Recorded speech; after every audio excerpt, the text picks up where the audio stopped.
Bueno, buenas tardes. No sé si aparte de Luana, Alan, Constanza y Julieta, solemos tener más participantes en la clase. Buenas tardes. ¿Qué tal? ¿Saben más o menos cuántos somos, chicos, o puedo alargar, les parece? Generalmente somos 12 los conectados.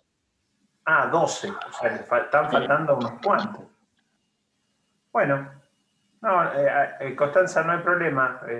No tengas cámara o estés en pijama y no tengas ganas de salir en ella, no hay problema. Cada tanto por ahí hago algún comentario o alguna pregunta. Lo que te voy a pedir es que, aunque sea, lo pases por el sistema del chat, ¿está? O eventualmente que habilites el micrófono y listo. Es por ahí un poquito temprano, ya que dicen que no tenés micrófono. Bueno. No tenés cámara. Ok. No tengo, pusiste. Ok. No, les decía que ya que son 12 y son 29, vamos a hacer una suerte de tiempo y con los que están vamos a hacer una encuesta, si les parece. Una encuesta donde yo les voy a pasar un link ahora al chat y ustedes tienen que entrar a ese link que les paso y votar. ¿Votar sobre qué? Bueno, es una pregunta en principio simple, una pregunta que hace, digamos, o les pide a ustedes que me den su punto de vista con relación a los trabajadores de las empresas estilo de delivery, estilo Pedido Ya, Rappi o, bueno, cuando estaba Globo. Voten tranquilos, no hay bien o mal, es anónimo, o sea que no tienen que justificar su posición, pero me va a servir para ver si, digamos, yo todavía no les conté nada y esta es su opinión al respecto sobre un tema. Vieron que en Argentina tenemos un poco la tendencia de ser, de que nos gusta opinar antes de por ahí analizar el caso. Bueno, por ahí no es su estilo, pero en este caso háganlo. A ver si después de cuando terminamos siguen pensando lo mismo que pensaron al principio o por el contrario cambiaron de punto de vista. Bien, yo mientras tanto voy a ir viendo acá qué piensan al respecto. Ya tenemos 3 votos, bastante unanimidad en los votos hasta ahora. No voy a decir qué para no hacer el famoso boca de urna y condicionarlos, pero vienen bastante parejitas.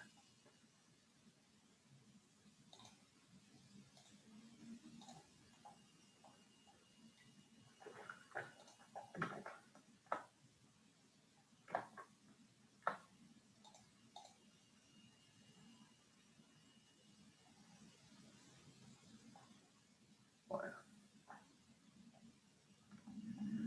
Les voy a contar una anécdota sin decir exactamente los nombres de los involucrados para, como se suele decir en las películas, para protegerlos. Hice esta misma encuesta en una universidad privada y los resultados fueron diametralmente opuestos. Acá va ganando 100%, es decir, todos los votantes tuvieron el mismo punto de vista al respecto. Todos los votantes consideraron que los trabajadores de estas empresas son empleados en relación de dependencia. Curiosamente, en la universidad privada en la que me tocó hacer este mismo juego previo, me encontré con que el 70% creía que eran empresarios. Les voy a adelantar mi posición. Yo coincido con ustedes, considero que son trabajadores. Y no solo es una coincidencia azarosa, sino que les voy a dar mis fundamentos de derecho para que ustedes eventualmente los cotejen con lo que vayan a ir aprendiendo en la facultad. Lo que vamos a hacer ahora es compartir pantalla para que podamos ir viendo algunas cuestiones de este tema que el doctor Álvarez Larrondo me pidió que les contara. Ustedes, digamos, en su vida particular, o bien han trabajado, o bien conocen, o están rodeados de alguien que trabaja, padre, madre, hermanos. Con lo cual el mundo del trabajo, en cierta forma, nos es cercano. Quizás es mucho más amigable hablar de trabajo que hablar de, no sé, de cuestiones de derecho notarial o de cuestiones que hacen por ahí a aristas que son más bien filosóficas o constitucionales. Pero que de trabajo todos sabemos algo porque mínimamente hay una vivencia cercana.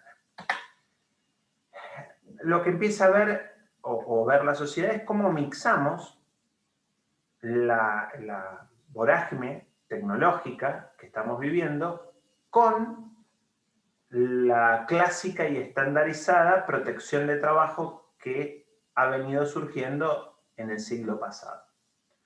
El autor que les pongo ahí, Stefano Rodotà, un jurista italiano ya fallecido, hizo esta introducción en uno de sus trabajos y él se preguntaba si que las cuestiones, todos estos avances tecnológicos tenían a su vez o respondían afirmativamente o no las otras tres preguntas. Es decir, lo tecnológicamente a su vez es éticamente admisible, socialmente aceptable y jurídicamente legítimo.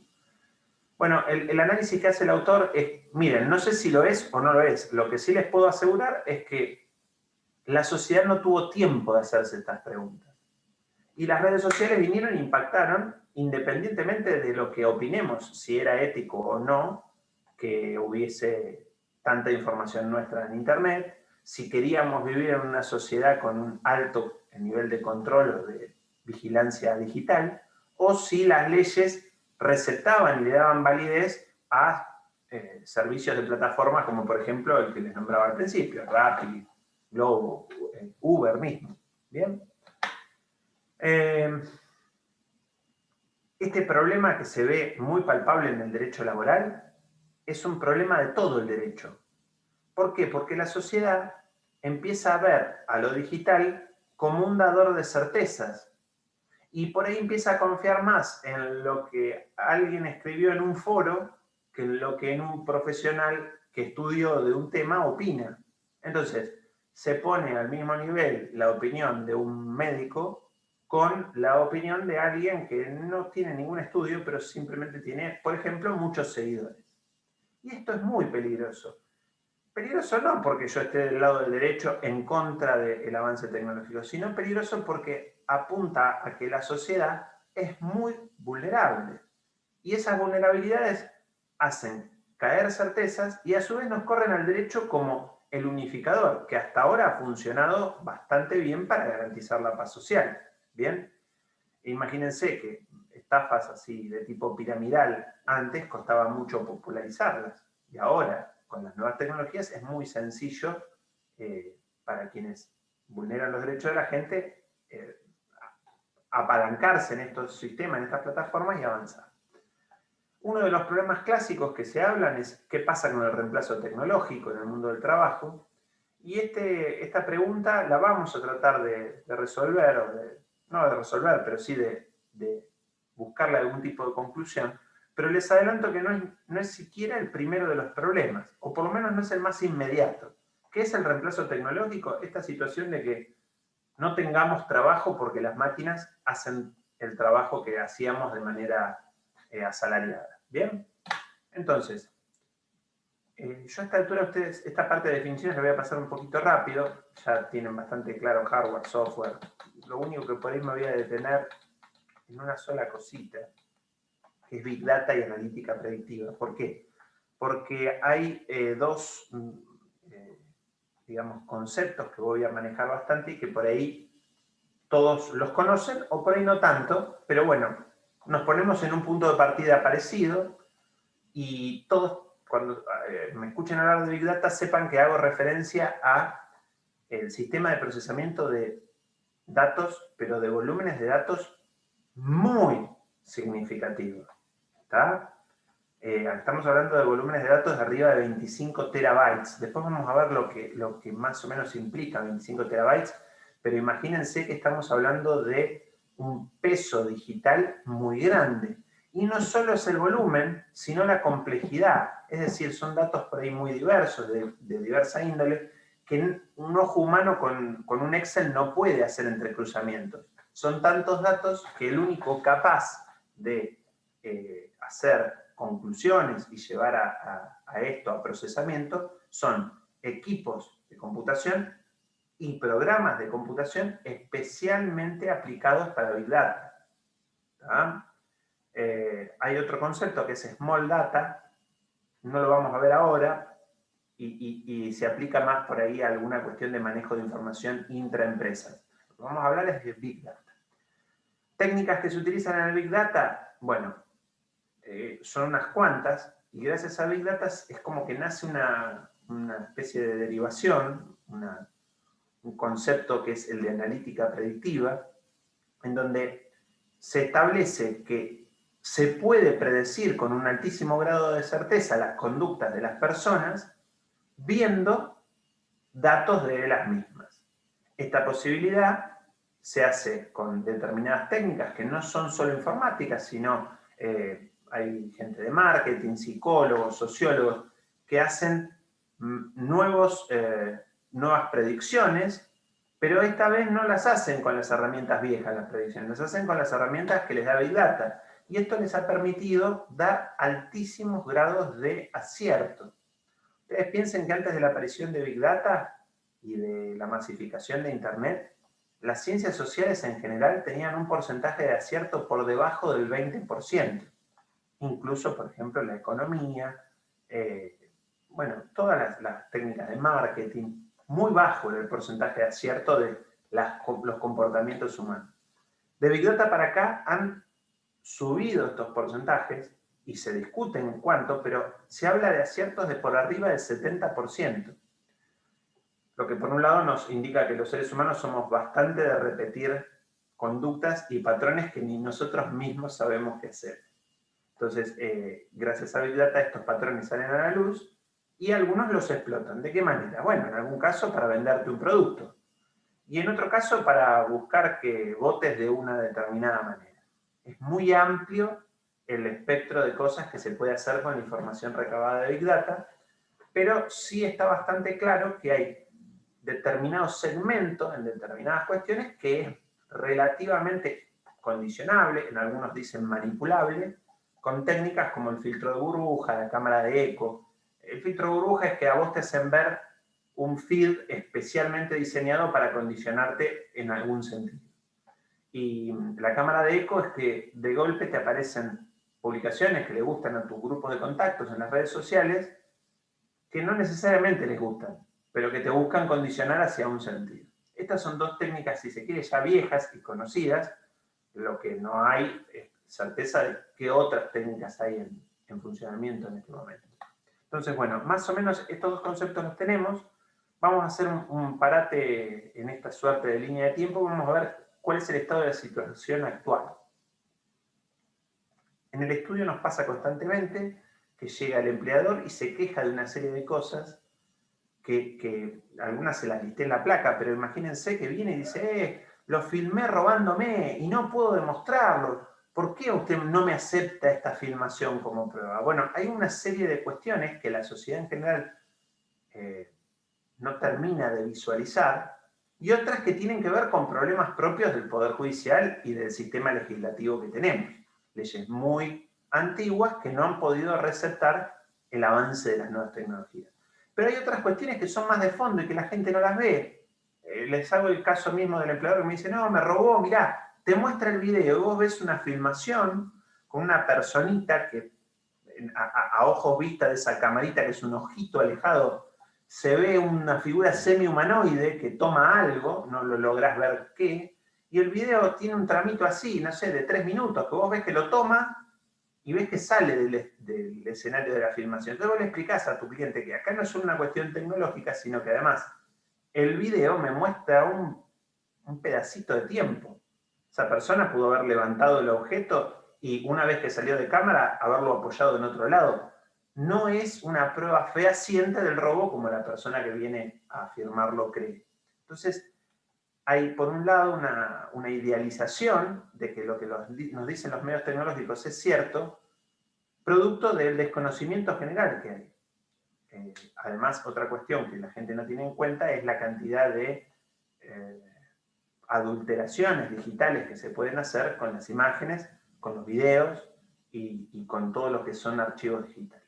Entonces, el empleador viene con una serie de dudas. El trabajador también viene con una serie de dudas. Viene y me dice, mirá, trabajo en tal lugar, estoy en negro, pero tengo los WhatsApp que acreditan que estoy trabajando y que presto servicios ahí desde hace un año. Y vos le decís, sí, mirá, en realidad vos me estás mostrando una conversación bidireccional de WhatsApp, pero no necesariamente el titular de la otra línea es la persona que vos considerás tu empleador. Y no necesariamente el titular de la línea a quien vos le escribís va a reconocerte la relación laboral. De hecho, la va a negar. Entonces, esto, que es una conversación bidireccional, en principio no me está probando la relación laboral. Tengo que hacer varios procesos para que la gente, en este caso el juez, un tercero imparcial, se convenza de que ese WhatsApp es íntegro, o sea que yo no lo adulteré, le pertenece al autor de quien yo indico y además fue obtenido legalmente. ¿Bien? Pero en este caso no tiene que demostrar el empleador que no hay una relación laboral, ya que se presume. No. A ver, está buena la pregunta porque la ley de contrato de trabajo establece una presunción. Pero la presunción de que existe una relación de dependencia nace una vez que se demuestra la prestación de servicios. Entonces, vos trabajás sin registrar en un lugar, cuando le mandás un telegrama diciéndole usted debe registrarme de tal y cual manera, el empleador rara vez dice, usted presta servicios para mí, pero lo hace en condición de independiente.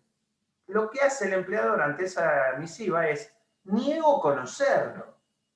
Entonces, Alan dice, ¿cómo? Yo trabajo en el bar, estoy ahí, me ven todo. Bueno, el empleador te contesta sin ponerse colorado, niego que te conozco, niego que vayas a trabajar en esa jornada, niegan todo. No sé si a esta altura ya vieron procesal, pero aunque sea de elementos, deben tener presente el concepto de que la negativa obliga a quien afirma a demostrar lo que afirma. Entonces, esa persona que dice haber prestado tareas va a tener que demostrar la prestación de servicios para que opere la presunción que Alan preguntaba. O sea, la presunción existe, ¿ok? Pero la presunción existe para quien se reconoce la existencia de prestación de tareas inicial. ¿Está? ¿Estamos bien ahí, Alan? Bien. Entonces, la gente viene con problemas digitales y si esto fuera el jardín, ¿vieron ese jueguito donde le dan a los nenes una estrellita y la tiene que poner en el lugar que va la estrellita y un circulito y lo tiene que poner en el lugar que va el circulito? Bueno, los abogados agarramos lo que nos da la gente y estamos tratando de poner el circulito donde va el cuadrado. No pasa. ¿Por qué? Porque la gente nos trae prueba digital y nosotros de alguna forma tenemos que llevarla al proceso analógico y demostrarle al juez con prueba analógica cuestiones que por ahí no existen. ¿Bien? Todo lo digital, todo lo que veamos digital, esta conversación misma es un conjunto de unos y ceros. Programado en diferentes lenguajes de programación, yo no soy experto en el tema, pero sé que hay tantos lenguajes de programación como lenguajes humanos hay. Estos son lenguajes artificiales, uno puede programar en Python, en C++, en Java, hay diversos tipos de lenguajes de programación. Y ustedes dirán, yo estudio Derecho, ¿para qué me está contando esto? Yo elegí Derecho para alejarme de los números. En algunos casos dicen, no piensen que es tan fácil, de los números no se van a librar nunca.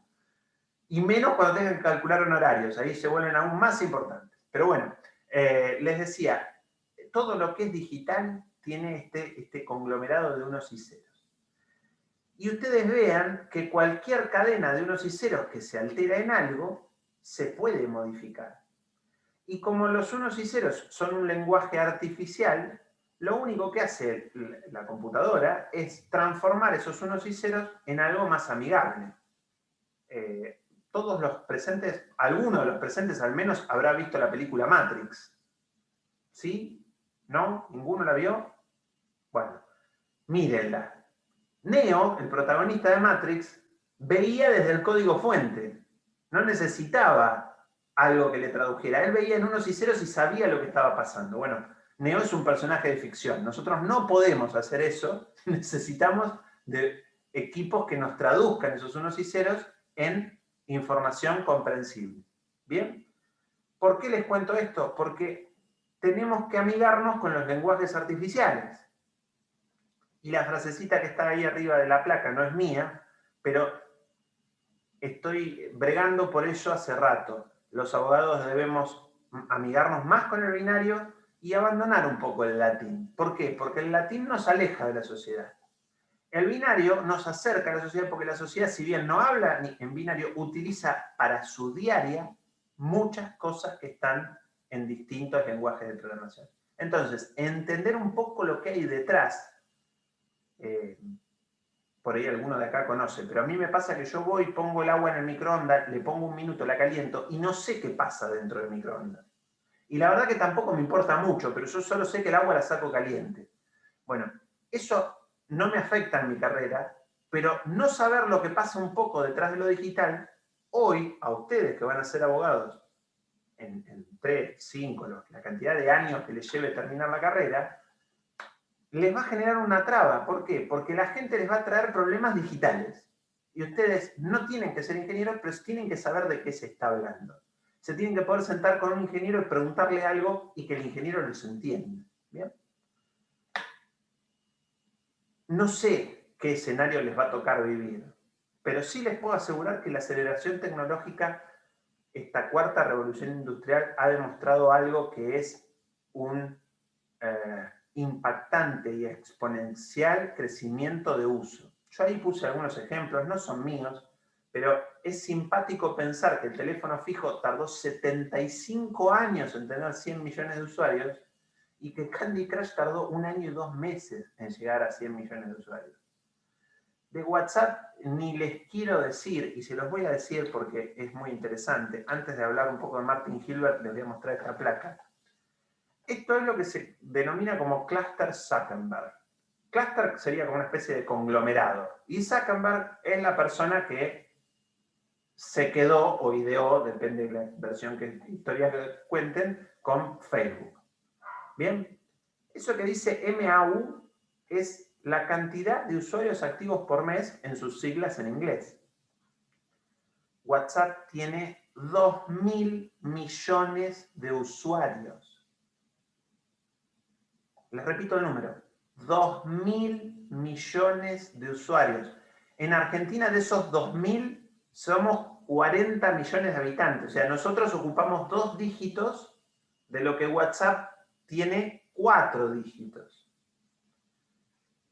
Este universo que les estoy mostrando acá, que es solo de Zuckerberg, implica que en ese conglomerado se mueven entre las distintas aplicaciones 2.000, 1.300, 1.000, pero 1.000 millones de usuarios. Es decir, países completos, y si vamos a mirar un poco el globo, fíjense que de los escenarios generales hay 3.800 millones de usuarios en las redes sociales. Es, digamos, arriba de la mitad de los habitantes de la Tierra tienen algún vínculo por redes sociales. Entonces, el derecho en general y lo laboral en particular se va a ver atravesado de una manera, digamos, evidente por todo lo que suceda en los espacios virtuales. ¿Bien? Me vuelvo un poquito para atrás y ya volvemos. Les mostraba a este señor, Martin Hilbert, es un profesor de la Universidad de California, y él tiene varias conferencias, varias charlas. Es más, si lo buscan en YouTube lo van a encontrar. Es muy interesante porque es un alemán que habla inglés, pero también habla un poco español. Se imaginan que no es muy claro hablando, pero lo maneja bastante bien. Ha vivido en Chile un tiempo, entonces se nota que tiene hasta algunos modismos y todo. La cuestión es que cuando él cuenta un poco de lo que generó Big Data, él dice, miren, lo viene diciendo hace años, El algoritmo de cualquier Big Data, de cualquier analítica predictiva, puede conocerte mejor que vos mismo. Y él dice, esto es muy interesante para hacer algunos análisis, pero muy peligroso. Y él cuenta el ejemplo de las elecciones, cuando hay manipulación en los votantes, y dice, miren, no se sabe qué porcentaje de gente se vio manipulada por fake news, por técnicas de Big Data y de analítica predictiva, no se sabe. Pero así sea un 5% del electorado, está en peligro la democracia. ¿Y por qué sostiene esto? Porque hace la comparación con un deportista olímpico. Cuando un deportista olímpico da positivo en dopaje, no importa cuánto se dopó, importa que no ganó de manera legítima. Bueno, un partido político que gana recurriendo a estas técnicas de, llamémosle, convencer a la gente no por medios leales en el sentido de que simplemente les cuentan su postura y ven si la gente apoya o no, sino a través de búsquedas de técnicas de Big Data, donde le transforman la opinión a una persona, así sea un 2% de sus votantes, esa masa de gente se vio manipulada y esa manipulación condiciona el resultado general de la elección. Bueno, no me quiero meter con esto, pero sí es importante comprender, y esta es una métrica que quería que vieran, yo hoy les decía 25 terabytes, ¿bien? Ustedes vean ahí la pirámide que les armé.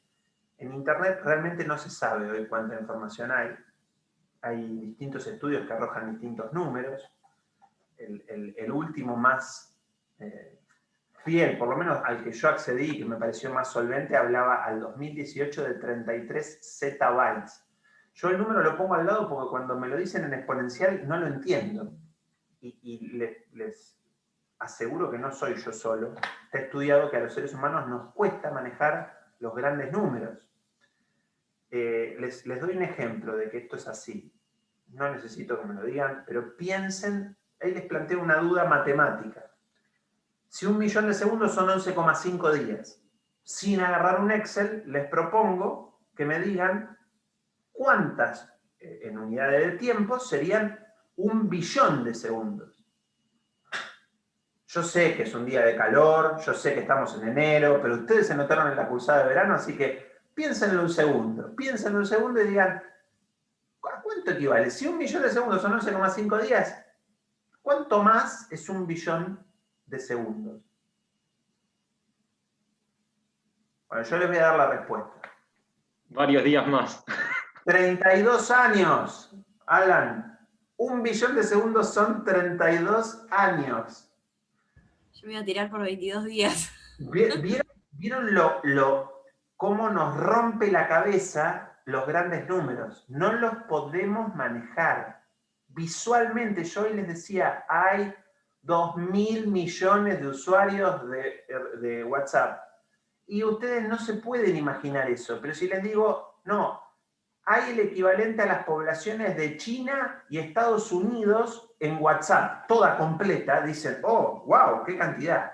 Los grandes números nos confunden. Entonces, hay que a veces hacer este ejercicio como para poder entender de qué estamos hablando. Y cuando les digo que hay 33 zettabytes de información en Internet, ¿ven el tamaño del número? Bueno, este autor, Hilbert, dijo, si hiciéramos una pila de papeles, imprimimos toda la información que hay en Internet y hacemos una pila de papeles, ¿a dónde creen que llegaría la pila? Y uno dijo, a la Luna. No, dice más. Y empezaron a nombrar planetas hasta que uno dijo al Sol. Y ahí dijo, bien, la pila de papeles de toda la información que hay en Internet llegaría al Sol. Y todos, qué bárbaro, qué bárbaro. Y ahí les pregunta, ¿cuántas veces creen que llegaría al Sol? ¿Cuántas pilas haríamos que llegarían al Sol? Y ahí la gente empezó a mirarse diciendo, ¿cómo cuántas? Sí, hay tanta información que no haríamos una sola pila de papel al Sol. Haríamos más de una pila. El número es 8.000 veces. 8.000 pilas que llegarían al Sol con toda la información que hay metida en Internet. ¿Bien? Bueno. Hay más ejemplos, pero quiero que más o menos se lleven la idea de que ustedes van a trabajar en un futuro digitalizado. Y ese futuro digitalizado requiere de profesionales que no solo sepan prender y apagar la computadora, no solo sepan entrar en el navegador y entrar a una dirección, tienen que saber un poquitito más. ¿Qué es ese poquitito más? Bueno, algo de lo que vamos a charlar ahora y lo que puedan ustedes incorporar por afuera del grado, ¿no es cierto? Las empresas de tecnología se han quedado con los 10 primeros puestos fácil de lo que son las empresas más valiosas. Este ranking está alterado, ahora Apple pasó el primer puesto. En realidad no importa tanto porque hay autores que dicen que ya todas las empresas son de tecnología. Porque el banco, ICBC, que aparece ahí, no es una empresa financiera, es una empresa de tecnología que da servicios financieros. O una aseguradora es una empresa de tecnología que da servicios de seguros. Porque los que hacen este razonamiento, ¿qué dicen? Sacale al banco todo el soporte tecnológico. ¿Puede funcionar? No, no puede. Sacale a la aseguradora todo el soporte tecnológico. ¿Puede funcionar? No, no puede. Lo mismo podemos decir con una empresa de medicina. O sea, hoy la tecnología atraviesa todo, incluso el derecho. ¿Bien? Les decía que les quería contar un poco el estado actual. Lo que dijimos hasta acá es la situación mundo. Vamos a ver la situación trabajador en el mundo. El trabajador, en principio, no lo tenemos que entender como un extraterrestre o como un alien. El trabajador es un ciudadano. Y como tal, cuando ingresa a la empresa, no pierde los derechos que traía como ciudadano. Es un ciudadano que trabaja. Es decir, no se podría decir que el trabajador no tiene derecho a voto mientras está trabajando. Tampoco se le podrían negar derechos esenciales y fundamentales, como son los derechos a la propiedad privada, como son los derechos a digamos, a tener una sentencia debidamente fundada, a la protección que le establecen las leyes en general a todos los ciudadanos. Había un profesor, fallecido ya de laboral, el doctor Capón Filas, que decía, ciudadano en el país, ciudadano en la empresa. No puede perder sus condiciones, no deja el Código Civil afuera. Entra con todos los derechos del Código Civil y se adaptan algunos de ellos para la dinámica de la empresa. ¿Por qué? Porque en la relación de dependencia, ese trabajador ofrece su fuerza de trabajo a cambio de un salario. Pero a su vez se pone y se dispone bajo la dependencia de otro ser humano. ¿Y qué implica esa dependencia? Bueno, que el empleador va a tener una suerte de, mientras esté trabajando, de triple poder. Va a tener el poder de administración. Vamos a mirar un poquito acá. Quiero mostrarles algo antes de ir, porque si no, se me pueden perder. La relación de dependencia tiene estas 3 pautas. El empleador le dice cómo hacer el trabajo y el trabajador tiene que aceptarlo. Establece cuáles son las reglas, el horario de entrada, el horario de salida, qué cosas están bien y qué cosas están mal. Y le paga el sueldo, le dice, esto es lo que yo te voy a dar por una jornada de trabajo o por un mes de trabajo o por lo que fuera en la unidad que esté tasada. Esta triple subordinación son 2 seres humanos iguales, 2 seres humanos que tienen los mismos derechos del Código Civil. Pero uno de ellos, en el tiempo que se compromete a trabajar, está subordinado al otro. Y acepta perder su libertad, no puede hacer lo que quiere, a cambio de un salario. ¿Bien? Ese sería un concepto global de trabajo.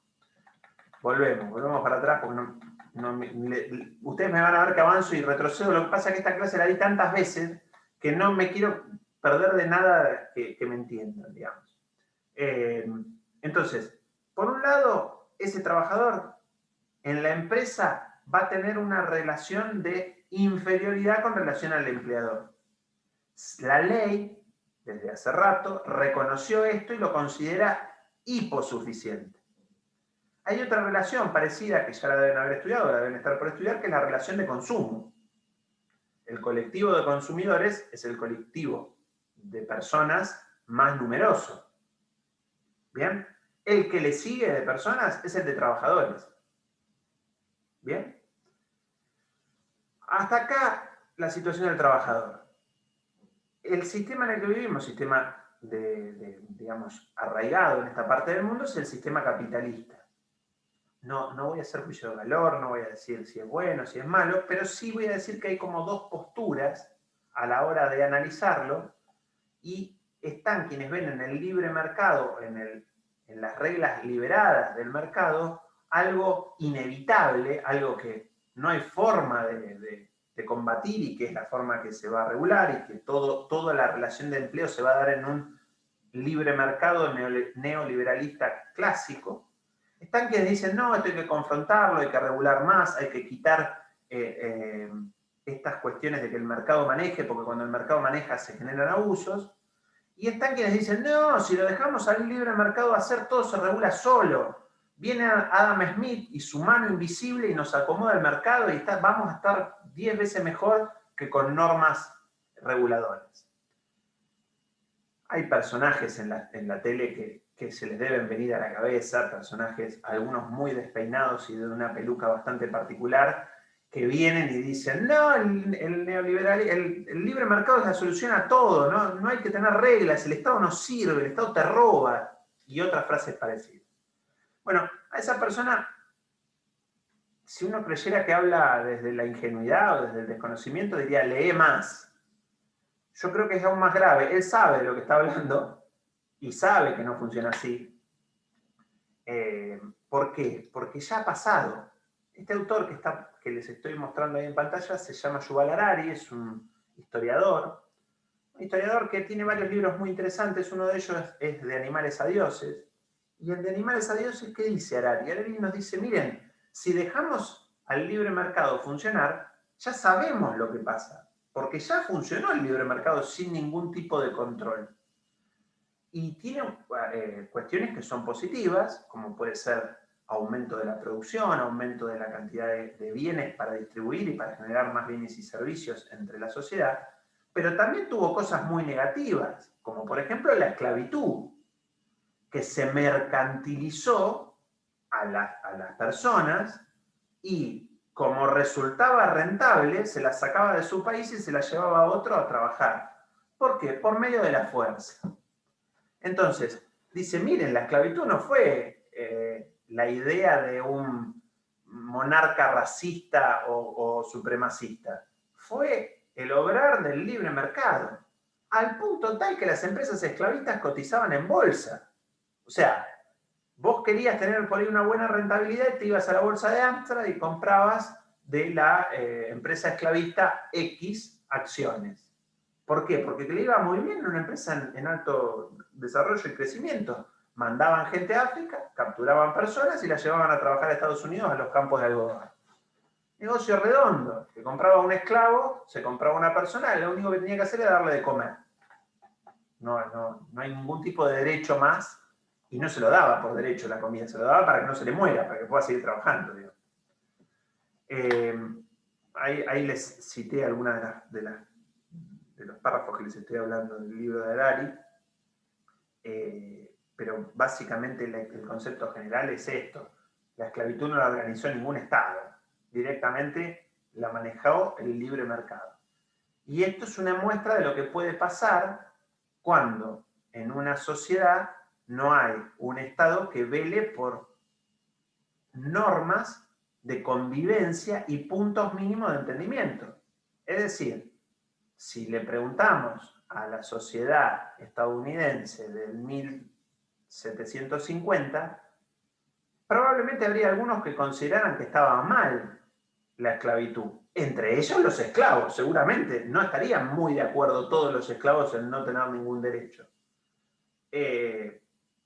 Pero si elegía la mayoría, probablemente la mayoría hubiera elegido que todo siguiera como estaba. Después las sociedades van avanzando y aparecen cuestiones que nos resultan más tolerables. En su momento fue la esclavitud. Hoy en día parece a la vista que no resulta más tolerable por la sociedad en su conjunto algunas de las importantes diferencias que hay, y siempre hablando desde lo laboral, entre los hombres y las mujeres, por el mismo trabajo durante siglos. Me exageré con siglos porque no hace tanto que las mujeres están en el mercado laboral, pero durante mucho tiempo se le pagaba menos a la mujer que al hombre por el mismo trabajo, y hoy en día sigue pasando. Entonces, algo que la sociedad históricamente toleró, ahora empieza a ser cuestionado. Bien. primer spoiler o avance de lo que yo considero que se tiene que llevar con relación al trabajo. El trabajo no es una mercadería, no puede ser puesto a regir con las reglas del libre mercado, porque la persona que trabaja no solo lo hace por un sustento, sino que en algún grado o punto se autodefine en base a su trabajo. No hace más que pensar esta cuestión de que cuando alguna vez se han juntado en algún grupo y viene alguien y le dice, ¿y vos qué sos? Y la primera pregunta que respondes, ¿y sos lo que trabajás? Entonces le decís, no, yo soy cajero en un banco. Ah, mirá. Nadie dice, no, yo soy un ser humano. Porque eso se da por entendido. El que sos se empieza a responder con lo que uno hace. Sos estudiante, sos trabajador. Y el trabajador, aunque haga un trabajo que no le gusta, en cierta forma lo define y en cierta forma lo digamos, proyecta a su grupo social. ¿Tá? Entonces, el trabajo no puede ser considerado una mercadería, porque si lo consideramos una mercadería y la sujetamos a las leyes de oferta y la demanda, claramente va a aparecer un grupo de excluidos a los cuales no se le va a dar ningún derecho. Y eso está mal. ¿Por qué? Porque si una persona no puede capacitarse y no puede insertarse laboralmente, no solo es un problema para esa persona, sino es un problema para la sociedad en su conjunto, que tiene que bregar para que todos puedan acceder a determinadas condiciones mínimas. Hay un economista que se llama Maslow, que estableció una pirámide y dice, miren, en la pirámide hay necesidades primordiales, básicas, y el que no puede comer, que sería el que está en la necesidad, en el peldaño 1 de la pirámide, ni se preocupa por las necesidades de ocio y esparcimiento, que sería un segundo peldaño, y mucho menos por las cuestiones de la construcción de sociedad que queremos. No tiene tiempo porque necesita pensar en qué va a comer mañana. ¿Bien? Entonces, esto es uno de los motivos por los cuales yo sostengo que no se puede mercantilizar el trabajo, y cuando incluso en el lenguaje, y ustedes habrán visto que el lenguaje no es neutro por sí, sino que tiene ciertos condicionamientos, se habla de mercado del trabajo, cómo está el mercado del trabajo, se está tomando una postura peligrosa. El mercado del trabajo no debe ser un mercado. El trabajo es un derecho. ¿Es nueva esta postura que yo les estoy trayendo? ¿Estoy siendo una especie de revolucionario con lo que les estoy diciendo? No, soy un antiguo bárbaro, si se quiere. ¿Por qué? Porque todos los problemas de situaciones de trabajo actuales que vemos son problemas que todavía la sociedad no logró solucionar, y que se visualizaron y se pudieron sistematizar desde la primera revolución industrial. Entonces, en aquel momento, los estados dijeron, che, esto está mal. Pero no lo dijeron porque, vamos a ser altruistas. Se dieron cuenta que había mucha belicosidad, poca paz social. Y uno de los primeros ejemplos de ruptura enorme de la paz social fue la Primera Guerra Mundial. La Primera Guerra Mundial y algunos estados o problemas intraestados, como se dieron en México, dieron nacimiento al constitucionalismo social. Que si vieron en constitucional, la Constitución Mexicana de 1917 sería la pieza angular.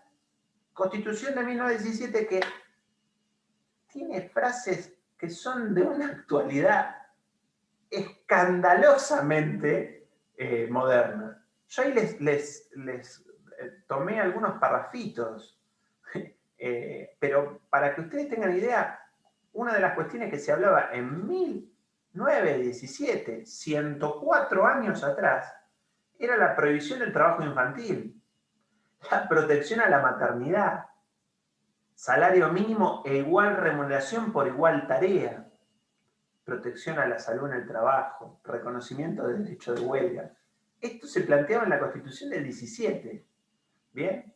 Entonces uno puede decir, mirá, hace 104 años estaban hablando de esto. ¿Lo solucionamos? No. Y no está mal que no lo hayamos solucionado, lo que está mal es que perdamos el foco y digamos, no, esta es una discusión vieja, ya está zanjada. No está zanjada. Los problemas siguen estando. Hemos mejorado mucho. Se creó la OIT la OIT, uno digamos, de sus piedras fundantes es esta Constitución que les menciono, y a su vez toma o nace para dar la paz social después de la Primera Guerra Mundial. Preámbulo de la OIT. Lo primero que dice es que para considerar la paz general a nivel mundial, representantes de todos los estados, no es que había, digamos, trotskistas y leninistas en el preámbulo de 1919, porque de hecho todavía no estaban ni siquiera instaladas esas ideas, ¿bien? Sí, estaba Marx con su manifiesto comunista, pero la gente dijo, che, pasó la Primera Guerra Mundial, y uno de los motivos, ¿cuál fue? La desigualdad que había entre los países, las dificultades para proveerse el sustento mínimo, la falta de justicia social. Justicia social que no es un concepto de ningún partido político. En Argentina decimos justicia social e inmediatamente pareciera que somos peronistas. Y no es así. La justicia social es un concepto apartidario, está en el preámbulo de la OIT y habla de una necesaria y equiparación de derechos entre los seres humanos. ¿Bien? Entonces, cuando escuchen justicia social, no identifiquen inmediatamente esto con una política partidaria, que en algún caso habrá habido partidos que la tomaron más o lo tomaron menos, pero eso es lo de menos. La justicia social es un concepto amplio, general, previsto en el preámbulo, donde todas las naciones partes de la OIT, más de 180 países, coinciden en que la justicia social es un norte a seguir. ¿Bien? Bien. De vuelta. Les subrayé en negrita, esto está textual del preámbulo de la OIT. Reglamentación de las horas de trabajo, duración máxima de la jornada, lucha contra el desempleo, salario vital adecuado, protección contra las enfermedades, salario igual por el trabajo de igual valor. Estamos luchando con los mismos problemas. Sencillamente no le hemos encontrado una solución definitiva. ¿Bien? Entonces, viene alguien y dice, no, vamos a hablar del derecho a la desconexión. Sí, no es nuevo, porque el problema de la duración de la jornada y que el trabajador esté 14, 15 horas trabajando no es nuevo, ya estaba. No le hemos encontrado solución y ahora la tecnología viene a generarnos un inconveniente nuevo. Pero el norte tiene que ser este, ¿por qué? Porque cuando un gran grupo de personas queda desplazado, se rompe la paz social. Y si se rompe la paz social, perdemos todos. A los que le va bien y tienen trabajo, y a los que le va mal y no tienen. ¿Está? Ahí lo tenemos a Saavedra Lamas, que fue presidente de una de las conferencias de la OIT, allá por 1929. Bien, hoy más que nunca toman fuerza algunos conceptos dados por un maestro mexicano, que fue el doctor de la Cueva, que hablaba de la necesidad de hacer internacional el derecho del trabajo. ¿Y por qué hoy más que nunca?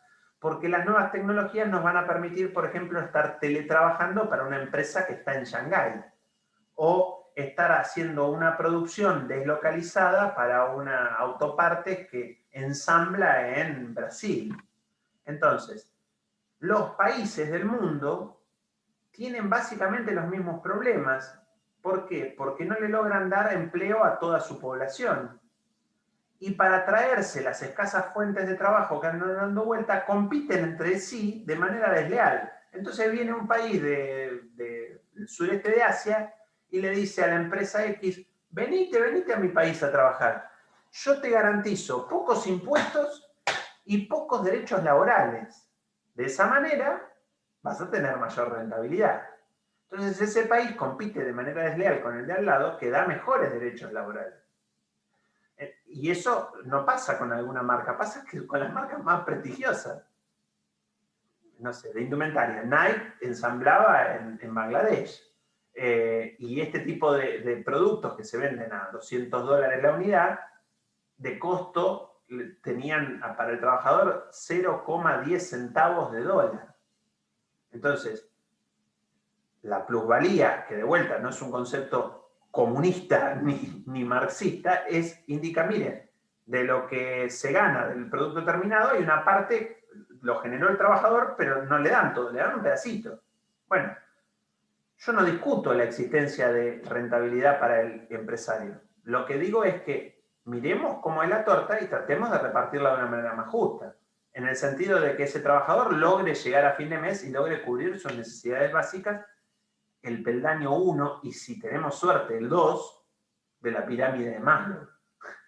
No solo coma, tenga techo, calefacción, sino que también pueda tener esparcimiento, ocio, las famosas vacaciones pagas. ¿Está? Bueno, la OIT tiene un piso mínimo internacional. Yo acá, esto lo voy a avanzar porque si no, no voy a llegar con la clase. Y sostengo esto de la necesidad de internacionalizar el derecho laboral. Creo que la OIT es uno de los caminos. Pero De la Cueva ya decía esto, miren, el derecho del trabajo, si no avanza de manera pareja en todos lados, le genera que esos pueblos atrasados en derechos laborales concurran de manera desleal. Entonces, ¿qué empiezan a pasar? Deslocalizaciones de empresas, fuertes migraciones. O sea, claramente un muro no es la solución para evitar que la gente pase de un lado al otro, sino mejorar los derechos de donde está, para que no tenga la necesidad de irse. ¿Bien? Pero bueno, estos son algunos de los conceptos. El derecho laboral, desde que nació con el objetivo de generar no igualdad, sino equidad. Bien, igualdad, el dibujito es bastante gráfico, no tengo como que ampliar más, pero igualdad sería tratar a todos de la misma manera y no siempre da los mismos resultados. La equidad, por el contrario, busca nivelar. Nivelar es lo que busca el derecho laboral, en líneas generales es lo que busca todo el derecho social. ¿Para qué? Para combatir un poco la realidad, que sería el tercer escenario que está en el dibujito, donde alguien tiene mucho y otro ni siquiera logra estar a nivel del piso. ¿Bien? Esto ya lo vimos. Esto que les listo acá son los principios fundantes del derecho laboral. No en Argentina, a nivel mundo estamos hablando, ¿bien? No es que en Argentina, no, la legislación laboral de Argentina es absolutamente negativa para las inversiones, lo van a haber escuchado más de una vez. Pero primero que eso es falso. Falso porque inversiones de afuera, las que quieren llegar con menos derechos laborales, son las que se van a ir al primer minuto que venga otro y le ofrezca algo más bajo. No son establecimientos de fondo, sino son aquellos que están buscando dónde pueden pagar menos. Entonces, que me traigan un call center y que esté yo haciendo competencia con Bangladesh o con la India, la verdad que no me da ninguna confianza. Aunque los convenza a quedarse, mañana viene un Estado, le baja un poco más las condiciones y se va. Entonces, hay una cuestión de puntos mínimos. Y estos puntos mínimos están ahí poco listados, pero para que ustedes tengan en el norte, nuestra Corte Suprema de Justicia estableció que el trabajador es un sujeto de preferente tutela. Está probado y demostrado a nivel mundial que hay una asimetría entre el trabajador y el empleador y que hay una serie de principios protectorios que deben darse para generar esta equidad que hablábamos al principio. Las pautas mínimas de los trabajadores son derechos irrenunciables y ustedes dirán, ¿por qué irrenunciables? Y porque si no sería muy fácil. En una situación de escasez de trabajo, salgo yo y digo, miren, le doy empleo, voy a pagar un salario de 50.000 pesos, pero el que quiera trabajar para mí tiene que aceptar que yo le dé 3 latigazos por día, porque a mí me gusta pegar latigazos, la verdad que me quise dar ese gusto, entonces contrato a alguien para que atienda en mi comercio y además le hago firmar un contrato donde él acepta 3 latigazos por día. Ese contrato no sería ejecutable, primero porque vulnera el orden público, etcétera, etcétera, pero los derechos del trabajador no son renunciables. Entonces, el ejemplo de los latigazos es un poco exagerado. Pero imagínense que yo saco un contrato y digo, no, quiero que venga a trabajar alguien que no tenga francos y que me ponga por escrito que no se va a tomar vacaciones. Y si es mujer, que me ponga por escrito que no se va a embarazar. Porque no quiero y que me lo diga hoy. Entonces, si se embaraza, la he hecho, porque vulneró el contrato que firmó. Bueno, estos son la irrenunciabilidad de derechos. El trabajador, por ahí para entrar al trabajo, firma cualquier cosa. ¿Por qué? Porque lo necesita, porque necesita vivir. Ahora, ¿es lógico que la justicia y que el Estado en su conjunto y que la sociedad avale ese tipo de conductas? No, porque si no vamos a llegar como pasó en Córdoba, que un supermercado para que los trabajadores no fueran al baño les daba pañales. Entonces, ese tipo de conductas son inaceptables socialmente. Ahora, el trabajador puede verse en una situación donde ante la necesidad acepte menos derechos que los que corresponden. Lo que hace la justicia es decir, bueno, si los aceptó durante la relación laboral, después los va a poder reclamar igual. No importa si firmó. ¿Bien? Ustedes, viendo derecho civil clásico, la firma en paridad dice lo que estableció, decidió uno junto con el otro es válido. Bueno, en el derecho laboral no, porque el trabajador está acá. A ver, ahí se me ve en cámara. Está ahí. ¿Está? Algunos fallos señeros que hablan de todo esto, se los cito ahí. Bisotti, Aquino, ahí, durante el 2004 al 2012 hubo una serie de fallos que ampliaron y metieron el derecho internacional de los derechos humanos dentro del derecho laboral y fueron muy importantes. Bisotti, el de la indemnización, ¿no? Ahí les nombro también otro fallo que, si quieren, ¿me querías preguntar algo, Alan? Pregúntame. Bisotti era el de la indemnización, ¿no? Sí, exacto. Por despido. Exacto. A Bisotti le pasó algo así como que le aplicaron un tope que está en la ley, pero ese tope de la ley le resultaba confiscatorio con las pautas generales que había. Le sacaba más del 33% de lo que le correspondía. Y la Corte dice, muchachos, si a cualquier ciudadano viene y nos dicen que nos están confiscando y vemos que le sacan más del 33%, se lo reconocemos, ¿por qué no a un trabajador? Que también es un ciudadano. Y que encima lo consideramos sujeto de preferente tutela. ¿Bien? En este fallo de la Cámara Nacional del Trabajo que les paso hay una aplicación procesal. Si tienen que ver cuestiones procesales, tomen nota del fallo, que es Mahmoud Osvaldo con Pedraza Viajes, porque hace una suerte de paralelismo entre los principios de fondo y los principios de forma. Esto de tecnoactivismo lo voy a saltear. Pautas de controles, quiero ver 2, 3 cositas. Bueno, la primera cuestión hace a la... acá hay una plaquita que habla de que cualquier elemento digital tiene que pasar por este triple test, que es el de integridad, autoría y legalidad. Integridad y autoría son cuestiones muy de proceso, de forma, no lo vamos a ver ahora. Voy a hablar un poquito de legalidad en la obtención de medios digitales. ¿El empleador puede poner cámaras en toda la empresa? Y en principio, fácticamente puede.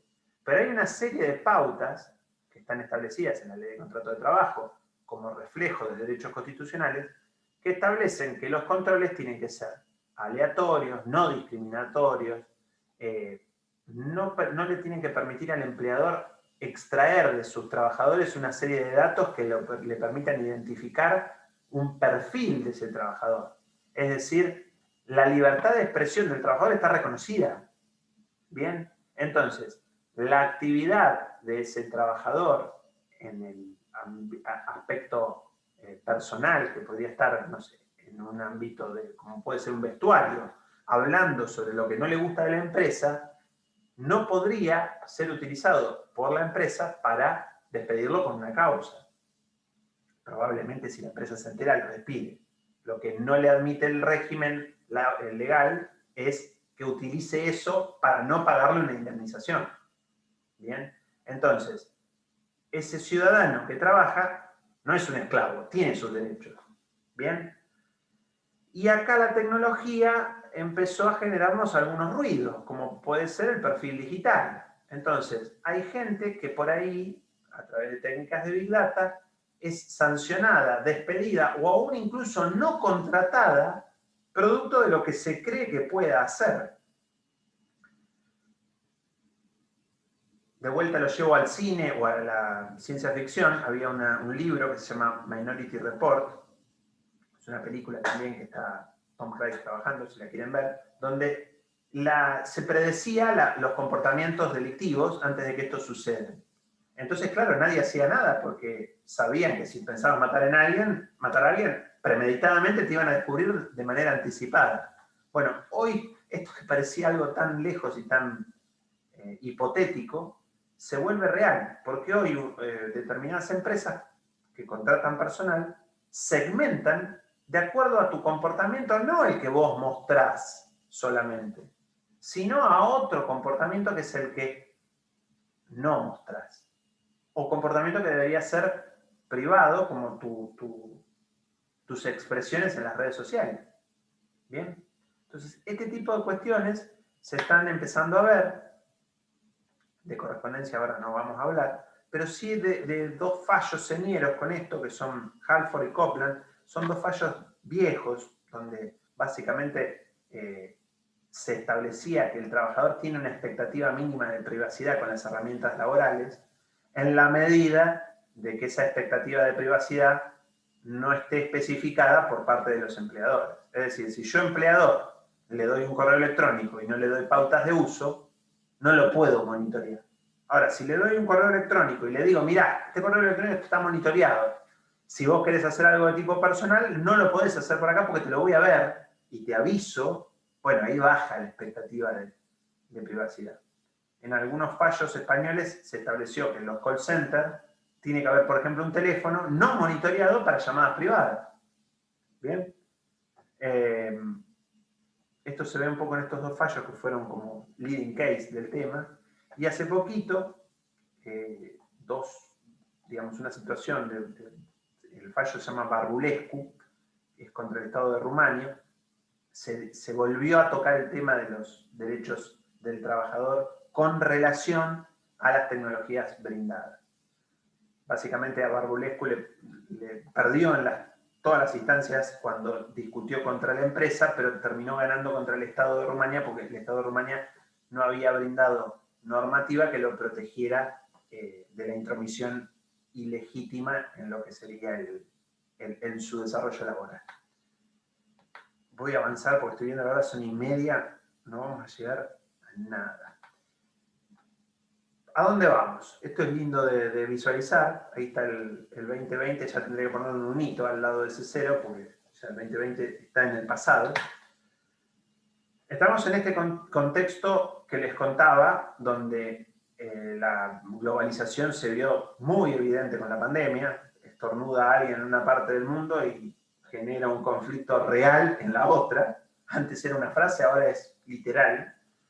Estamos trabajando un concepto que es el concepto de sociedad del rendimiento.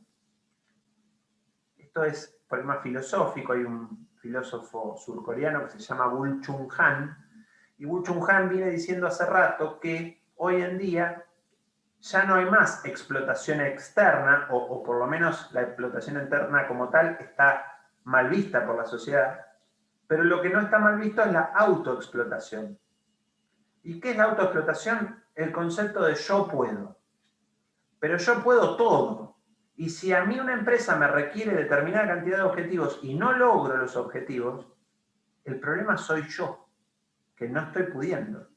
Y no me planteo siquiera si es un problema de la fijación de los objetivos, si están bien fijados, si me están pidiendo algo posible. Entonces, en la sociedad del rendimiento la autoexplotación está bien vista. Esa persona que se esfuerza a determinados niveles que puede ser hasta no sano para su salud, está bien valorado. Bueno, el principio protectorio no nos puede hoy, como está diseñado, proteger contra la autoexplotación, porque si alguien considera que puede y trabaja 14 horas para cumplir esos objetivos y después se muere porque se excedió de lo que podía hacer o termina con trastornos psicológicos, psiquiátricos, medicado, o logra cumplir los objetivos bajo el estímulo de drogas lícitas, claramente va a estar en un problema que la ley no va a llegar a protegerlo. Ese es un planteo de futuro a dónde vamos a trabajar como sociedad. ¿Qué límites le vamos a poner a la autoexplotación? Y después lo que es el Big Data. Acá vamos a hacer esto de Woo Chung Han, ahí les pasé un par de frases de sus libros. Son dos muy buenos, una es La sociedad del cansancio y el otro es Psicopolítica. Muy interesantes ambos, más viniendo de alguien de aquel lado del globo que tiene una visión bastante amplia. El chiste que les pongo es muy gráfico, ¿no? Un periodista diciendo, para ser libres hay que romper las cadenas de las conquistas sociales. No aceptes las conquistas sociales, sé libre de eso. Es un contrasentido tan grande que puede ser hasta humorístico. ¿Qué son los tecnopesimistas y qué son los tecnooptimistas? Algo habrán visto con Federico, estimo, pero básicamente el futuro hay quienes se lo imaginan como Terminator, la inteligencia artificial y la digitalización nos va a matar a todos, nos va a reemplazar a todos y vamos a vivir muy mal, el futuro va a ser muy malo, producto de la tecnología. Y están los tecno-optimistas que dicen, no, estos están completamente equivocados, vamos a vivir en un paraíso. Se acabó el trabajo, no vamos a trabajar, ¿por qué? Porque las máquinas van a trabajar para nosotros y nosotros vamos a vivir haciendo lo que nos guste. Parece una exageración, pero hay gente que piensa esto en serio de un lado y del otro. La historia humana nos muestra que difícilmente vayamos rápidamente a un extremo. Probable que espiraladamente vayamos pasando un poco por cada lado y que tengamos mejoras como sociedad, pero también tengamos grandes dificultades y grandes retrocesos. Y lo que hoy es más grave, si se acuerdan de una de las placas que les mostré al principio, les dije, casi el 60% de los habitantes de la Tierra tiene conexión a Internet. Genial. ¿Qué pasa con el otro 40%? Ese 40% que no tiene acceso a Internet, hoy no tiene acceso a buscar trabajo. Si quiere llenar un currículum, lo tiene que hacer a través de la web. Entonces, ese 40% hoy rápidamente se puede generar en una gran masa de excluidos del sistema. Y la historia nos indica que los excluidos del sistema generan ¿qué? La ruptura del sistema. Entonces, eso es algo en lo que hay que trabajar. Ya sea una sociedad en la que creemos optimista o pesimista, tenemos que empezar a pensar en cómo incluimos a todos y no solo a un grupo. ¿Bien? Panóptico digital. Allá a tiempo, hace lejos, diría un amigo, un arquitecto y digamos, varias cosas más, que fue Jeremy Bentham, ideó una cárcel que se llamaba Panóptico, el Panóptico de Bentham. Después búsquenlo en Google, se van a encontrar con un formato de cárcel muy sofisticada, en donde con un solo carcelero vos podías controlar a toda la población carcelaria. ¿Por qué? Porque como estaba diseñado, el carcelero los veía a todos, pero ninguno de los, digamos, detenidos podía ver si estaba o no el carcelero en su lugar de control. Bien. Se está haciendo un paralelismo de este concepto que excede el laboral, pero el laboral es muy aplicable, en donde las nuevas tecnologías nos controlan sin que nosotros sepamos cuándo y cómo nos están controlando. Entonces hay una suerte de disciplinamiento, pero no por lo que me digan que me van a hacer, sino por lo que creo que pueden hacer. Realmente yo no sé si esa cámara que está puesta está encendida. Yo lo que sé es que potencialmente me puede estar filmando. Y me dicen que no tiene micrófono, pero no lo sé. Entonces, en mi lugar de trabajo, no sé si voy a opinar lo que realmente pienso. Y no sé si voy a decir, che, nos están explotando. Vamos a pedirle mejores o cumplimiento de los derechos que ya existen, ni siquiera mejores. Vamos a decirle al empleador, juntémonos porque tenemos derecho. Yo no sé si la cámara me está grabando. Entonces, como no lo sé, actúo con el condicionamiento de que pareciera que está. Entonces, este es otro de los grandes desafíos del futuro. ¿Hasta dónde dejamos a la tecnología entrar? Y volvemos a la primera placa. Como sociedad, ¿queremos vivir en una sociedad altamente vigilada? Altamente, con puntaje social. Puntaje social, si quieren ver pongan puntaje social en China, les van a aparecer videos. Si ustedes en China tienen mal comportamiento en las redes sociales, contrario al régimen gobernante, les bajan el puntaje social. Y pérdida de puntaje social implica pérdida de derechos. O sea, al punto de que pueden no poder viajar en el transporte público porque tienen bajo puntaje social. Y como un ejemplo de ciencia ficción, ya no tanto de ciencia ficción, miren Black Mirror, uno de los capítulos, no me acuerdo ahora el nombre, una chica tenía el puntaje social ahí a la vista y lo subía o lo bajaba para acceder a un mejor lugar, a una compra en un mejor lugar. Después le voy a pasar el nombre del capítulo. Esto está pasando, más solapado, pero está pasando. Entonces, ¿queremos vivir en una sociedad donde este sea la media, este sea el parámetro? Bueno, por lo menos preguntémonoslo. Si la mayoría decidimos que sí, que queremos estar hipervigilados, en donde cada uno de nuestros movimientos condicione y tengamos que opinar de una manera unificada, porque si no estamos fuera del sistema, bueno, pero que no nos lo vengan a imponer 10 personas en Silicon Valley, que sea una decisión de la sociedad en su conjunto. El Big Data no es el cuco, es una herramienta, y como herramienta tiene cosas muy positivas. Ahí en la placa les doy una lista, pero ustedes piensen que el Estado, utilizando Big Data, puede rápidamente encontrar dónde hay fraude o indebida registración. Ustedes pasean por el centro de nuestra ciudad y piensan que si son inspectores de trabajo dicen, wow, estamos en Europa, toda la gente trabaja 4 horas, qué bueno. ¿Es eso, es que trabaja 4 horas? ¿O en que en realidad están falsamente registrados por media jornada todos los locales del centro cuando abrían? No, es la segunda opción. Entonces, con determinadas técnicas de Big Data podrían encontrar esas irregularidades, generar un piso real de control de registración y incluso otras cuestiones aún más avanzadas como pueden ser encontrar siniestralidad y reducir las muertes y accidentes en el trabajo. O sea, utilidades donde Big Data, manito para arriba. Pero también, como toda herramienta, podemos poner Big Data manito para abajo. ¿Y cuál sería alguno de los riesgos? Y bueno, lo que les contaba hoy, discriminación preventiva. Trabajadores que no van a tener nunca trabajo por algo que dijeron o hicieron alguna vez en una red social. ¿Bien?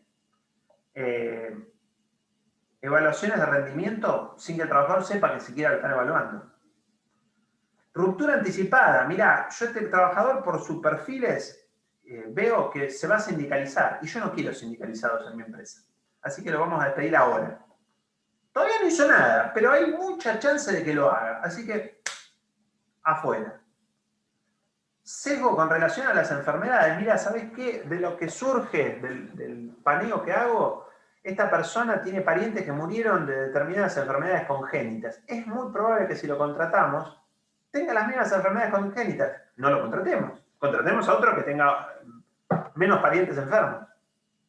Bien, entonces Big Data no es ni buena ni mala, como toda herramienta, tiene aplicaciones que pueden ser válidas y otras que creo que como sociedad vamos a estar de acuerdo en que son negativas. Bien, por lo menos para contarle lo de los trabajadores de plataformas digitales, llego.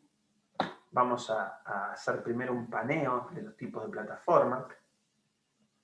Hay 5 tipos. A ver, vamos a partir desde la base. Clasificaciones, hay tantas como autores allá dando vuelta. Va a haber autores que digan que hay 50 tipos de plataformas y otros como este señor que está acá al costado, que es Nick Sheck, es un autor canadiense, que dice que hay 5 tipos de plataformas. Las clasificaciones no son ni buenas ni malas, son útiles o inútiles. Y en este caso a mí me resultó útil la clasificación que trajo, su libro Capitalismo de Plataformas.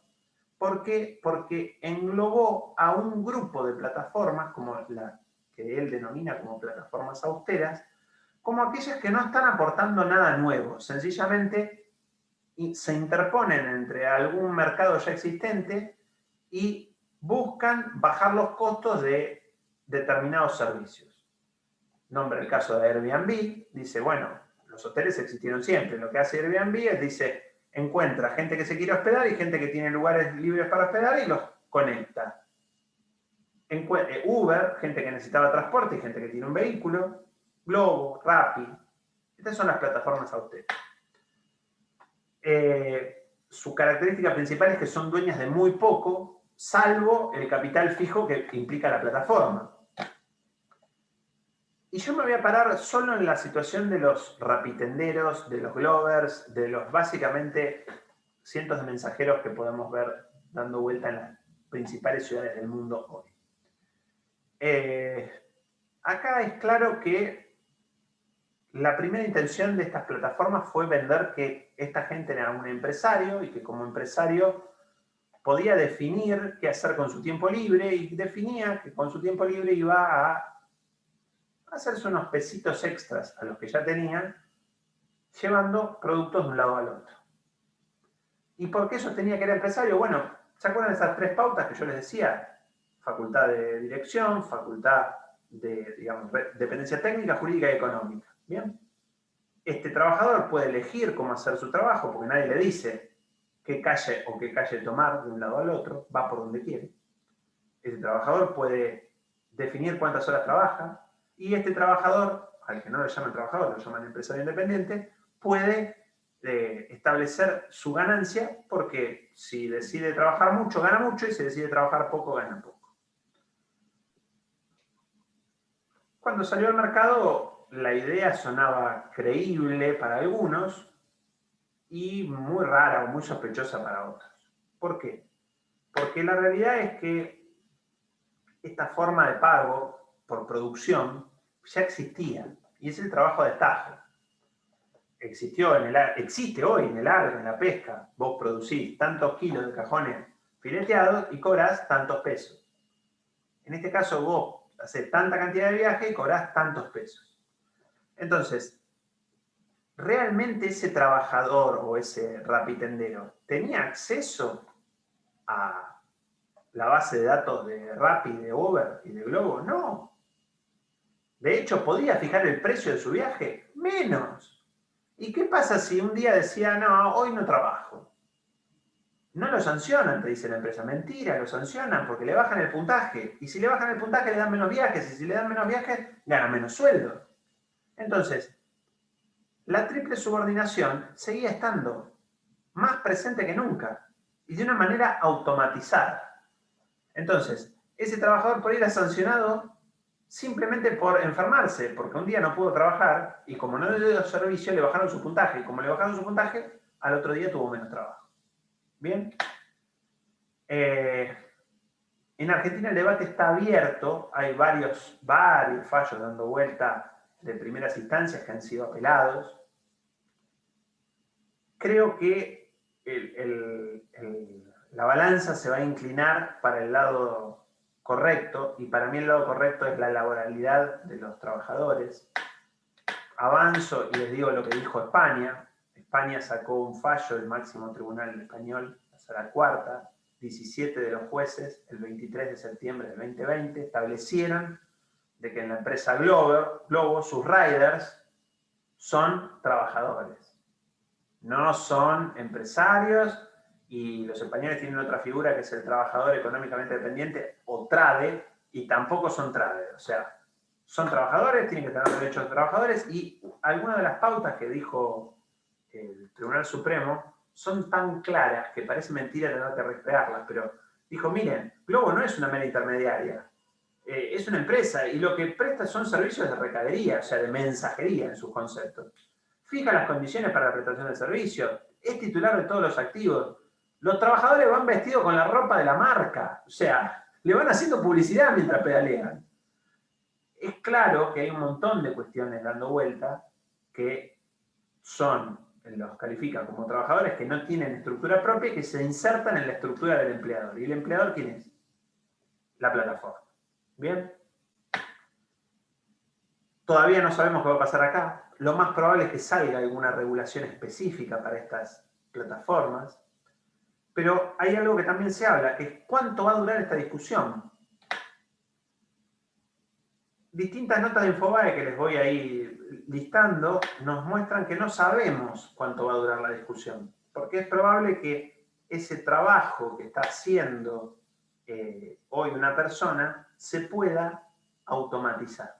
¿Automatizar con qué? Con vehículos inteligentes, con drones, con vehículos autoconducidos. Todas estas que les pongo acá son notas que han ido saliendo y que parecen algo lejano, pero que en algunos países del mundo ya está instalado, está funcionando. En muchos lugares de Estados Unidos, Amazon hace sus entregas con drones. O sea, ya no hay más repartidores ahí.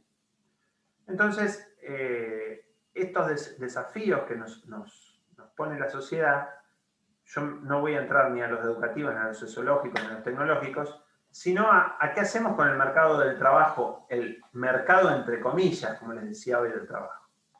Y hay quienes dicen que tenemos que hacer una renta básica universal, es decir, que por el mero hecho de ser humano, tenemos que tener un ingreso, y ese ingreso lo vamos a cobrar todos, ¿para qué? Para poder garantizarnos las pautas mínimas de subsistencia. Esa es una de las propuestas que hay ante el reemplazo tecnológico. Otra es la tributación tecnológica, en donde cada empresa que reemplace trabajadores físicos por tecnología deberá contribuir a los distintos sistemas, seguridad social, pagando impuestos, para que con esos impuestos se pueda cubrir las necesidades de quienes no logran cubrir sus necesidades. Bien, yo creo que cualquier solución tiene que venir de la mesa conjunta de trabajo, de esta mesa tripartita entre trabajadores, empresarios y el Estado. Porque si no se hace tripartito, indudablemente no va a poder durar en el tiempo, porque va a generar desigualdades, y esas desigualdades, ya sea que tiren muy para el lado del trabajador, muy para el lado del empleador, van a ser poco duraderas y van a romper la paz social. Lo que sí es importante, ahí les traje alguna frase de Tauzón, que él decía: ¿quién necesita una política socialdemócrata en una sociedad que no es más socialdemócrata? Lo que la gente en general tiene que entender, y en particular el colectivo de trabajadores, es que las protecciones laborales no van en su contra, van en su favor. Y es falso que desregulando y quitando protecciones laborales va a estar mejor. Los trabajadores como tales tienen que tomar conciencia de eso. ¿Por qué es falso? Porque ya ha pasado, porque se ha desregulado y lo que se ha bajado es la calidad de ingreso y la calidad de vida. ¿Bien? Muchachos, son y 50. De jornada no les voy a decir nada, sí les voy a decir un poquito de la ley 27.555, la reciente ley sancionada, digo reciente, del año pasado, sancionada de teletrabajo. Solo para que tengan algunas nociones básicas, la ley no está vigente, salió hace poco el decreto reglamentario, el Ministerio de Trabajo va a definir a partir de cuándo se cuentan los 90 días de finalizado el aislamiento social preventivo obligatorio para que empiece a tener vigencia. Ahí dice no está reglamentada aún, falsa la placa, está reglamentada aún, ya la sacaron hace muy poquito, este mes salió el reglamento. La verdad que se esperaba otra cosa del reglamento, la ley quedó quedó bastante abierta, hay un montón de cuestiones que van a ser resueltas por lo que negocian los sindicatos, con lo cual eso tiene algunas aristas negativas, que es que pueda pasar que haya sindicatos mejor preparados para esta negociación y consigan mejores derechos, y haya otros que estén peor preparados, y se generen teletrabajadores de primera y teletrabajadores de segunda. Eso hay que buscar evitarlo. La ley como base general lo que plantea es algunas cuestiones de igualdad como regla entre el teletrabajador y el trabajador presencial. Obligación de pactar la jornada por escrito, con limitación de la misma y la primera cristalización del tan mentado derecho a la desconexión en nuestra legislación. Los principios de voluntariedad y reversibilidad se tomaron de un acuerdo marco que hay en Europa, acuerdo marco de Bruselas, que implican que cualquier trabajador presencial, para pasar a ser teletrabajador, tiene que prestar su consentimiento. Y la reversibilidad es que si no le gusta puede manifestar volver al lugar anterior. Yo creo que si alguno de ustedes trabajó o conoce a alguien que trabaje, imagínense el escenario donde viene su jefe, empleador, y les dice: mira, mañana vas a teletrabajar. No, yo me opongo, no voy a teletrabajar, porque la ley a mí me da derechos y esto es voluntario, me opongo. Es probable que esa relación laboral no necesita decirle a ustedes cómo va a terminar, ¿no es cierto? No. Y la reversibilidad es lo mismo. Tenés derecho a la reversibilidad. Bien. No me gusta cómo estoy trabajando. Quiero volver a mi lugar físico. Vos sabés que no te voy a dejar volver. No, tengo derecho, te lo exijo. ¿Cuánto va a durar ese teletrabajador en la empresa si es que lo vuelven a presenciar? Entonces, muchas veces las leyes se olvidan de la realidad. Pareciera que los que legislan no trabajaron a veces. En relación de dependencia, por lo menos. No quiero decir que los políticos no trabajen, no estoy en esa genérica, no. Hay algunos que trabajan, pero la realidad es que a algunas cosas se les escapa la tortuga. Bien, otras pautas generales, así como para que tengan que los gastos deben ser compensados, mayor uso de internet, de luz, de equipos, incluso si es que el trabajador lo tiene que poner. Capacitación, la capacitación fundamental, está en la ley, a cargo del empleador, buenísimo. Bueno, ni lo reglamentaron en el artículo de capacitación. Y nos va a pasar lo mismo que nos pasó con la ley de contrato de trabajo, que tenemos 7 artículos sin numerar, incluidos en la ley de contrato de trabajo, que hablan de la importancia de la capacitación. Todos estamos de acuerdo en que es importante. Lo que no nos ponemos de acuerdo es quién la paga y cómo hacerla. ¿Qué genera eso? No capacitas trabajadores, los trabajadores quedan excluidos del sistema porque no se pueden reinsertar. Entonces, cuando viene alguien y te dice, no, la tecnología destruye puestos de trabajo, pero crea nuevos. Le pasó al conductor de carros, que dejó de conducir carros y se pasó a conducir autos. A ese que te diga eso, decirle, sí, todo muy bien, pero la velocidad en que el conductor de carros se pudo adaptar a conducir autos fue una lenta. Hoy, el cajero de supermercado no se va a poder adaptar a programador o a conductor de drones. ¿Por qué? Porque no hay capacitación constante desde el Estado y desde las empresas para reconvertir al trabajador. Entonces, así como los software quedan obsoletos, hay quienes promueven que haya trabajadores que queden obsoletos. ¿Bien? Bueno, muchachos, no vamos a ver toda la ley, se dan cuenta que el Power era bastante más largo. No vamos a verlo porque no llegamos.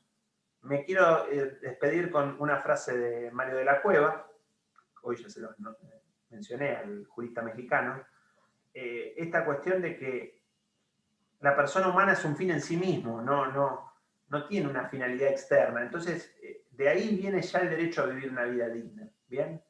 Y si generamos un sistema jurídico para las minorías, no va a durar porque no va a ser justo. Y a la larga se va a romper. ¿Bien? Les agradezco el tiempo y obviamente les dejo un espacio ahora para que me hagan las preguntas que puedan haber recabado durante este monólogo que les hice de hora y media, que me deben haber odiado un rato, pero bueno. Espero que, aunque sea alguna idea general, les haya quedado. Lo que trajo mucha controversia en la ley de teletrabajo fue el tema de los accidentes, itinérales. Totalmente, totalmente. Eso trajo muchas controversias. ¿Y sabés por qué? Porque hay una serie de problemas con relación a lo que es entender al teletrabajo en el domicilio y el fraude. O sea, yo estoy acá. En este momento estoy trabajando para la universidad. Yo tengo RT. Si digo que se me cayó el teclado en el pie, me fracturó el pie, puede ser. Pero también puede ser que yo haya ido a jugar al fútbol hoy a la mañana. Y de golpe haga, y ustedes vean que pego un grito y digo, se me cayó el teclado, el pie, voy a llamar al RT. Esto que estoy teatralizando y exagerando, tranquilamente puede pasar. Y eso visto desde un lado, desde el lado de las empresas, el problema. El otro problema es que las empresas saben que teletrabajar genera problemas. Problemas en la vista, problemas en los brazos, por las posiciones no ergonómicas, problemas en la espalda. Y todas esas no son enfermedades profesionales. Entonces, ¿qué vamos a hacer con los teletrabajadores? Que no se van a enfermar de caída de teclado en el pie. No va a haber una epidemia. Va a haber que luchar en comisión médica. Exactamente. Así que es cierto lo que decís, Alan. Va a ser un mundo por delante. Esperemos que los sectores. Y aparte que no creo que hoy en día las empresas te estén brindando. Perdóname, no te oía. ¿Cómo? Que hoy no creo que las empresas te estén brindando toda la seguridad que dice la ley. Por ejemplo, la silla que se debería usar es la que tenés ahora vos, que es un poco más cómoda y mejor para lo que es el teletrabajo. Y nadie te va a ir a dar una silla gamer para que vos trabajes bien, cómodo y cuidando la salud. No, totalmente de acuerdo. Aparte también las enfermedades a largo plazo que generan estar tantas horas en una pantalla, como las pasadas por la RT, o por ejemplo, ¿qué horario haces de trabajo? Porque no está blanqueado. Hay más dudas que certezas, Cleopatra. Hay muchas más dudas que certezas. ¿Por qué? Porque somos la sociedad de transición. No sé a dónde vamos. Lo que sí sé que a nosotros la tecnología nos vino tan de golpe, y si vos mirabas en algún momento los dibujitos hace 40 años, esto que estamos haciendo ahora, de una clase así, donde yo te veo en la pantalla, era de ciencia ficción. Y nadie se pudo haber sentado, o nadie. No, el que se sentara y dijera, en el 2020 iba a pasar esto, le van a mirar diciendo, pero estás loco, ¿sabes lo que falta para que esto empiece a pasar? Y se aceleró todo más rápido de lo que las predicciones decían que se iba a acelerar. Entonces, es cierto, nos vamos a enfrentar con problemas nuevos. Todavía no sabemos realmente cuál es el impacto del uso de pantallas en el procesamiento de ideas de los menores que nacieron con un celular. Lo que sí está visto y se está empezando a estudiar es que el déficit de atención aumenta. ¿Por qué? Porque el nivel de estímulo que requiere una persona que nació en el 2015, en el 2010, es mucho más alto que el que nació en el 1980. ¿Por qué? Porque el bombardeo de estímulos es mucho más alto. Entonces, le cuesta leer textos largos. Yo te doy un libro, cualquiera, a vos, libro. Somos estudiantes de Derecho. Y si yo les muestro el libro, ustedes me van a decir, no quiero, es mucho, dame el resumen. Y no por solo una cuestión de aprobar o no aprobar. Porque lo van a empezar a leer, van a llegar a la página 4 y van a empezar a cabecear. Y eso no es un problema de ustedes, que ustedes están fallados. No, es un problema de cómo estamos procesando hoy los datos. Pueden leer 3 horas noticias desde Twitter, pero no pueden leer 3 horas un libro. Qué loco, ¿no es cierto? Entonces, esta situación, esta problemática que vos bien mencionabas, no sabemos qué va a pasar a largo plazo. No sabemos cuál va a ser el impacto. ¿Le puedo hacer una pregunta, profe, sobre el tema que es saliendo del tema del trabajo, en realidad es sobre la virtualidad y la educación? Porque con una amiga estamos haciendo un proyecto sobre educación y virtualidad y nuevas plataformas de comunicación y no encontramos mucha bibliografía o noticias o cosas. No sé si usted habrá leído algo últimamente, me lo quiera recomendar. Me ha tocado, para ayornarme un poco, hay una docente española que es muy, muy buena. Haceme un favor, Cleopatra, pasame tu... Federico tiene los contactos de ustedes. Ustedes están en la plataforma, en el Moodle, ¿no? Estás muteada, no te estoy oyendo. Perdón. Sí, yo estoy ayudando en realidad a una amiga con un proyecto. Como estoy haciendo inteligencia artificial, digo, bueno, busco datos también, como me interesa el tema. ¿Sabés por qué te digo si estás en la plataforma? Porque te puedo mandar por ahí algo de material que he buscado. Ah, buenísimo, sí. No lo tengo ahora fresco el nombre de la autora española, pero es muy buena, muy clara sobre la educación a distancia y la educación digital.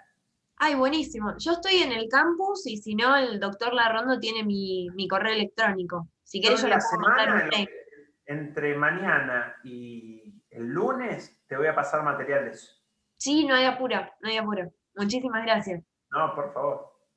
Bueno, chicos, al resto, a los muditos a los que les he hablado, espero que me hayan entendido algo.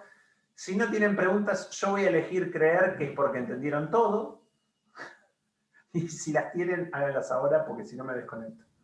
No, profe, muy, muy interesante la clase. Gracias. Bueno, sí. Bueno. Lo mismo digo. Me alegra. Espero que aprovechen esta cursada. Sepan que somos, yo creo que la primera facultad que lo tiene en el grado, esta temática como materia obligatoria, y la verdad que es tan necesario que esté, tan necesario. Así que espero que la puedan aprovechar. Les mando un saludo y que tengan buena jornada y buena cursada. Muchas gracias. Gracias. Nos vemos. Gracias, igualmente.